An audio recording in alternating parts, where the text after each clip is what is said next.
꿈의 경영, 꿈의 씨앗을 심으라. 황성주. 꿈을 싹 틔우는 7가지 씨앗. 첫 번째, 경의의 감정의 씨앗. 두 번째, 성숙한 사랑의 씨앗. 세 번째, 화평한 부부 관계의 씨앗. 네 번째, 건강의 씨앗. 다섯 번째, 평생 학습의 씨앗. 여섯 번째, 창조적 사고의 씨앗. 일곱 번째, 겸손의 씨앗.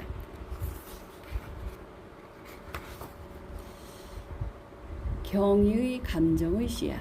경의의 감정을 가지라. 경이로움을 많이 느낄수록 성숙한 사람이 된다. 여유 있는 삶, 가치 있는 삶을 살게 되고 폭넓은 일을 할 수 있는 사람으로 성장하게 된다. 꿈은 경의의 감정에서 싹튼다. 일본 소니의 전 CEO인 이데이 노유키는 세계 경제의 물꼬를 튼 기린아였다.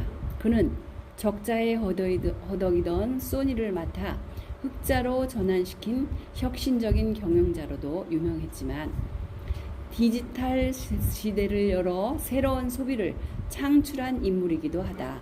즉 전통적 가전 왕국인 소니를 디지털의 선도주자로 변목시켜 세계적인 소비 패턴을 변화를 주도한 것이다. 이데이 노유키의 혁신은 비결이 무엇일까? 이데오 노유키는 자신의 책에서 혁신을 만들어내는 경의의 감정의 중요성에 대해 언급했다. 경의의 감정이란 무언가, 새로운 것을 만날 때 두근거리는 마음, 무엇인가를 발견할 때의 기쁨, 미지의 세계에 대한 수수한 감동을 말한다. 그에게는 소니를 경이로움으로 느끼게 하는 회사, 꿈을 일깨워주는 회사로 만들고 싶은 열망이 있었던 것 같다. 내 나이 50세가 되던 해인 2007년 안식년을 보내기에 콜로라도 땅을 처음 밟았을 때 느꼈던 경의의 감정을 잊을 수가 없다. 대자연의 옷자락에 놓인 콜로라도는 특이한 점이 있었는데 아침부터 저녁까지 매 순간 구름의 모양이 다르다는 것이었다. 새벽 무렵의 찬란한 일출 광경이나 불타는 석양의 모습을 보고 있으면 탄성이 절로 나왔다. 콜로라도에서 나는 아침부터 저녁까지 시시각각 변하는 자연의 아름다움을 바라보며 경이로운 감정에 빠져들곤 했다. 그 속에서 또한 창조주 하나님의 임재의 경이로움을 느끼곤 했다. 그리고 경의의 감정에서 새로운 꿈이 싹트는 것을 느꼈다. 경의의 감정은 꿈을 일깨워준다. 경이로움을 많이 느낄수록 성숙한 사람이 된다. 그리고 여유 있는 삶, 가치 있는 삶을 살게 되고 폭넓고 영향력 있는 일을 할 수 있는 사람으로 성장하게 된다. 꿈은 현실을 초월하게 만든다. 꿈꾸는 사람에게 웬만한 역경은 역경이 아니다. 아무리 각박한 현실과 치열한 삶의 현장에 놓여 있어도 경의의 감정을 잃지 않으면 꿈을 꾸는 꿈을 이루는 삶을 살 수 있다. 꿈은 스스로 꾸는 것이 아니라 외부로부터 주어지는 것이다. 꿈은 내가 스스로 꾸는 것이 아니라 외부로부터 나에게 주어지는 것이다. 꿈은 성장 과정에서 겪는 특별한 경험이나 주변 환경의 영향을 받아서 생기는 경우가 많다. 나이 어린 시절 상처가 많았다. 그래서 목가적 환경을 동경했고 커서 목장 주인이 되어야겠다고 생각했다. 내가 다녔던 광주 제일고등학교는 그 당시 전라도에서 가장 좋은 학교였다. 하지만 내 성적은 전교 450등이었다. 450등이라는 성적은 지방대학의 농과대학에 들어갈 수 있는 정도였다.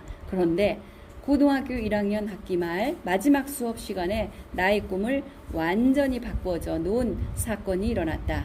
그날은 당시 미술을 가르치시던 선생님이 은퇴를 앞두고 마지막 수업을 하시는 날이었다.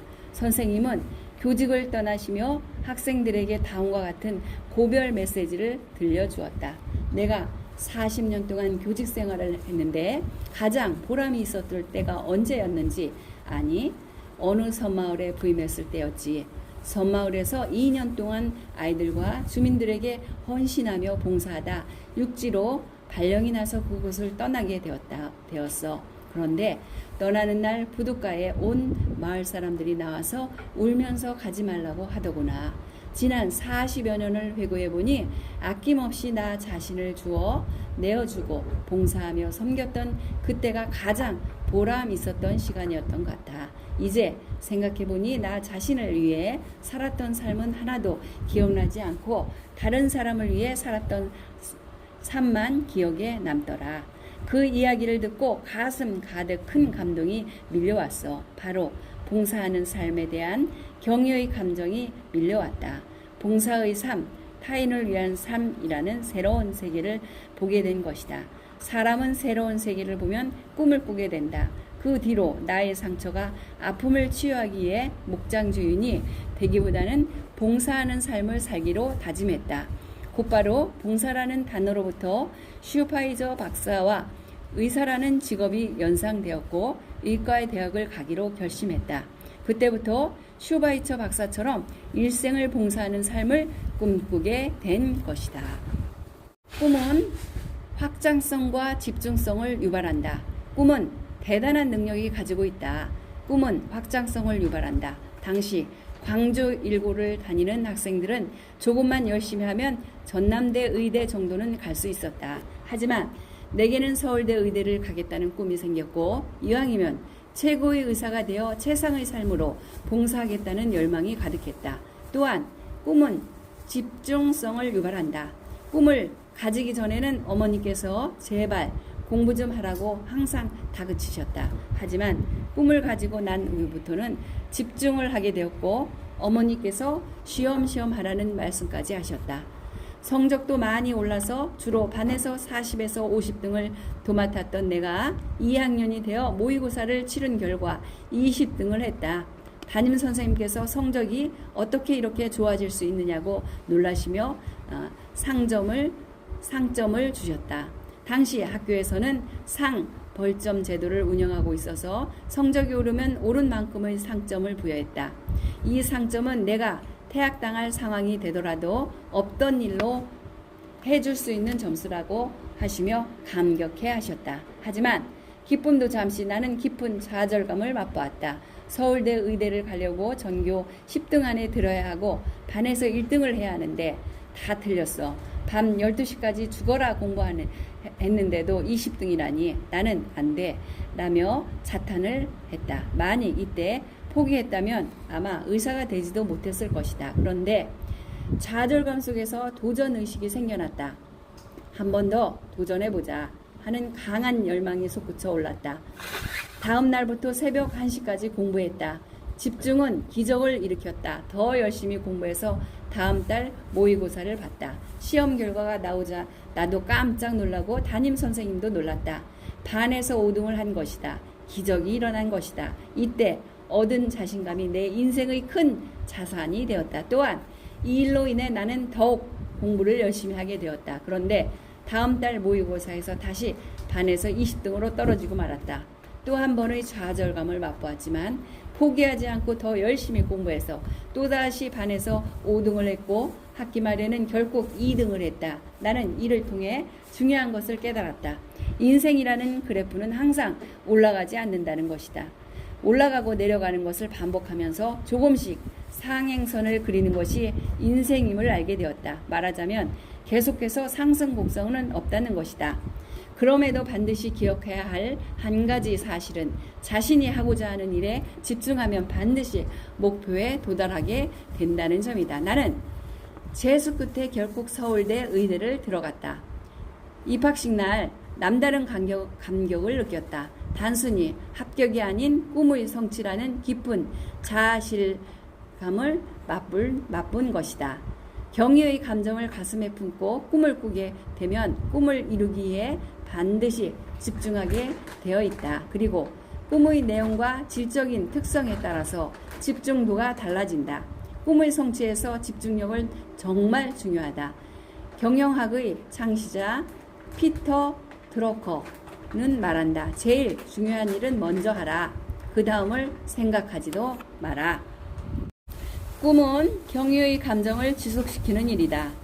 꿈을 꾸는 것은 경의의 감정을 지속시키는 일이다. 꿈은 인간의 존재를 초월하는 신비로운 일이다. 그래서 꿈은 스스로 갖는 것이 아니라 외부에서 주어지는 것이다. 나는 크리스천으로서 항상 하나님 앞에 기도한다. 기도를 통해 영적인 세계를 맛보고 나를 초월하는 절제자를 경험한다. 대자연을 통해서 창조주 하나님의 임재의 경이로움을 경험한다. 경이로움을 느끼게 하는 이러한 경험들이 꿈의 본질인 나의 소명을 찾아 가는데 중요한 계기가 되곤 했다. 또 꿈은 강력한 기대감을 불러일으킨다. 이 기대감을 측정하는 방법으로 노건 테스트라는 것이 있다. 노건이라는 아이가 있었다. 9살이었던 노건은 방학 동안 삼촌집에서 일주일을 보내게 되었다. 노건은 삼촌과 함께 보내는 하루하루가 정말 즐거웠다. 그래서 삼촌이 아침 일찍 일어나 계단을 내려가는 소리가 들리면 벌떡 일어났다. 즐거운 하루 중 단 1초도 놓치고 싶지 않았기 때문이다. 경이로움이 펼쳐지는 삶에 매료되어 있으면 누구나 노건이라는 어린 아이처럼 매일 아침 자리를 박차고 일어나고 싶어진다. 꿈꾸는 사람이라면 누구나 노건과 같은 마음일 것이다. 가슴 벅찬 하루, 가슴 설레는 하루를 맞이하는 사람은 누구나 노건이다. 재능은 10배 차이를 가져오지만 집중은 100배의 차이를 가져온다. 꿈의 성취를 말할 때 빼놓을 수 없는 인물이 있다. 바로 미국의 전설적인 육상 선수 제시 오원스이다. 그는 엘라베마주 흑인 빈민가에서 태어나 올림픽 4관왕이 된 신화적인 인물이다. 그는 고등학교를 다니던 어느 날 유명한 육상 선수인 첼리 패덕의 특강을 듣고 육상 선수의 꿈을 키웠다고 한다. 그 특강 시간에 첼리 패덕은 청중들에게 바로 이 강당 안에 미래의 올림픽 챔피언이 있을지 누가 알겠습니까? 라고 말하며 도전을 했다. 강의가 끝나자마자 제시가 달려가 제가 최고의 육상 선수로 될 수 있다면 모든 것을 바치겠습니다. 라고 했더니 첼리는 그 꿈에 모든 것을 쏟아붓는다면 분명 자네는 성취할 수 있네 라고 말하며 그를 격려했다.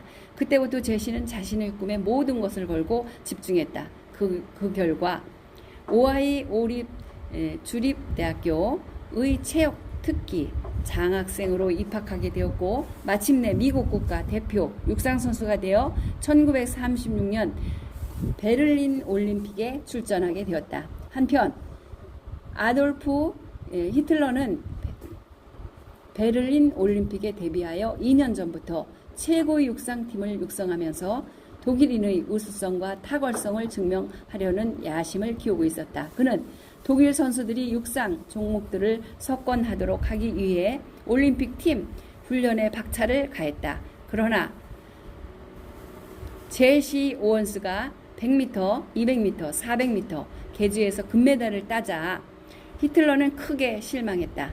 심지어 제시 오원스는 200m에서 세계 신기록을 세우기까지 했다.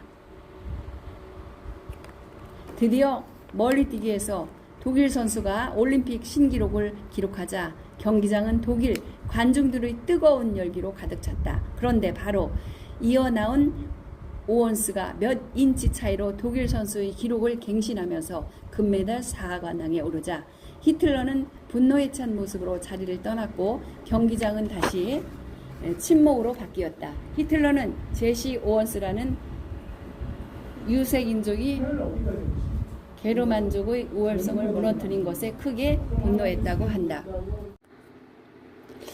금이 환영한 제시가 고향으로 카페레이드를 하고 있을 때 한 흑인 소년이 달려와 저도 커서 올림픽에 출전하고 싶어요 라고 말하며 어렸을 적 제시가 품었던 꿈과 같은 꿈을 꾸고 싶다고 말했다.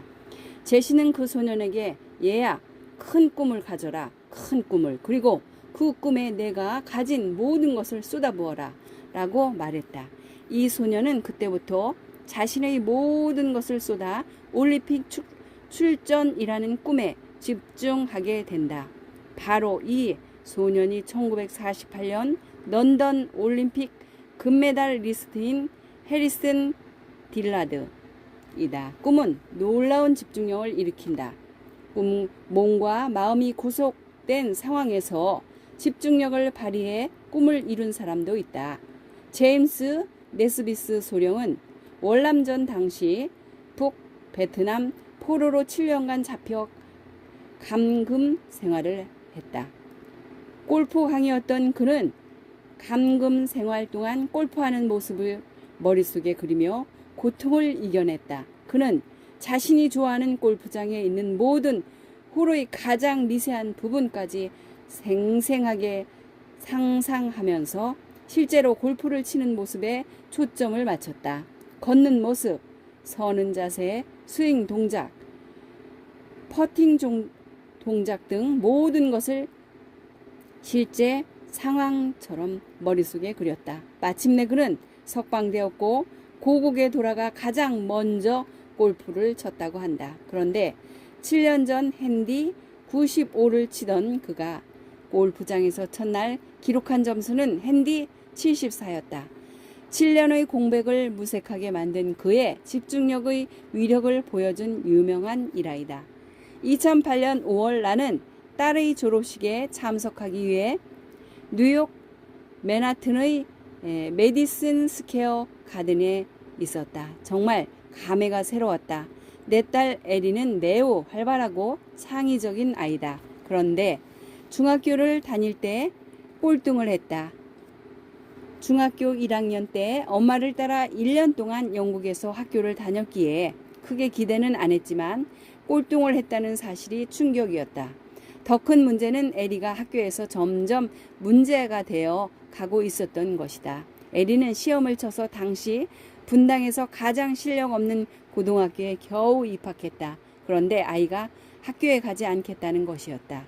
이유를 들어보니 공부를 못하면 고등학교에 가 봐야 사람 취급도 못 받고 문제아들끼리 몰려다녀서 불량 소녀가 될 거 뻔하다는 것이었다. 그래서 결국 우리는 홈 스쿨링을 하기로 결정하고 등록금을 돌려받았다. 디자인을 하고 싶어 하던 에리의 뜻에 따라 검정고시 학원과 미술 학원을 다니게 했다. 그런데 놀라운 일이 생겼다. 에리가 뉴욕에 있는 외삼촌 집에 며칠 다녀오고 나서 완전히 달라졌다. 맨하튼에서 필 FIT라는 패션 전문 학교를 보고 패션 디자이너가 되겠다는 꿈을 갖게 되었다. 그 학교가 에리에게 경이로움으로 다가온 것이다. 에리는 그 학교를 통해 새로운 세계를 보게 된 것이다. 그 뒤로 공부하는 자세가 달라졌고 삶에 대해 진지해졌다. 자신의 머리에 집중하기 시작했다. 1년 만에 검정고시에 합격하고 필리핀과 아프리카에서 봉사활동을 하며 훈련을 받고 호주에서 어학 연수를 받았다. 그리고 재수한 끝에 세계 최고의 패션 명문 대학인 파슨스 디자인 스쿨에 합격했다. 졸업 후에 아프리카에서 봉사활동을 하고 집중적인 경영 훈련도 받았다. 이후 아동복 회사를 설립하여 패션 분야에서 일하기 시작했다.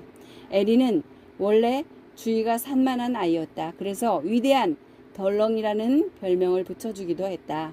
IQ가 좋은 아이도 아니었다. 그런데 꿈을 갖고 나서는 목표에 집중하기 시작했다. 치밀한 계획을 세우고 몰입했다. 뉴욕에서의 꿈이 에리를 변화시킨 것이다. 재능은 10배의 차이를 가져오지만 집중은 100배의 차이를 가져온다. 비즈니스도 자기 개발도 자녀 교육도 정치도 스포츠도 집중하면 반드시 열매를 맺는다. 꿈이 진정한 꿈이라면 거기에 모든 것을 걸게 되어 있다. 세상에서 가장 비참한 파산자는 꿈이 없는 사람이다.